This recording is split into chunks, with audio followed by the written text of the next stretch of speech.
Bangladesh premier লিগের high voltage ম্যাচে আজ মাঠে নামবে রংপুর রাইডার্স ও ফরচুন বরিশাল।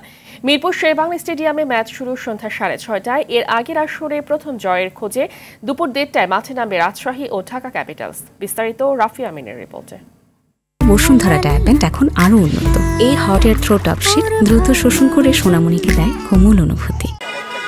চ্যাম্পিয়ন তকমা গায়ে জড়িয়ে টুর্নামেন্টে পা রেখেছিল রংপুর রাইডার্স ও ফরচুন বরিশাল। শুরুটাও হয়েছে দারুণভাবেই। আসরের উদ্বোধনী ম্যাচে দুর্বার রাজশাহীর দেওয়া 198 রানের লক্ষ্য সহজেই পার করে ডিফেন্ডিং চ্যাম্পিয়ন বরিশাল। তাতে প্রথম ম্যাচেই 200 রানের ইনিংস দেখে দর্শকরা। দলটির দেশি ও বিদেশি ক্রিকেটাররাও মুগ্ধ করেছে ব্যাটে বলের লড়াইয়ে। রংপুরের বিপক্ষে মাঠে নামার আগে তাই ফুরফুরা মেজাজেই মিরপুরে অনুশীলন করেছে শাহিন আফ্রিদি মুশফিকরা। মিশন জয়ের ছন্দ ধরে রাখা। এদিকে বিপিএল এর দুইবারের শিরোপাধারী রংপুর রাইডার্সও এবারের আসরে রয়েছে দারুণ ফর্মে। ব্যাটে বলে ঝলক দেখিয়ে টানা 2 ম্যাচে জয় নিয়ে এখন পর্যন্ত পয়েন্ট তালিকার সবার উপরে তাদের অবস্থান।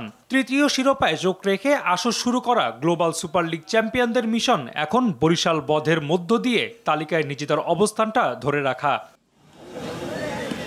এর আগে দিনের প্রথম ম্যাচে নতুন রূপে আসা ঢাকা ক্যাপিটালের প্রতিপক্ষ দুর্বার রাজশাহী। হার দিয়ে আসর শুরু করা দু দলের মিশন এই ম্যাচে জয়ের হাসি হাসা।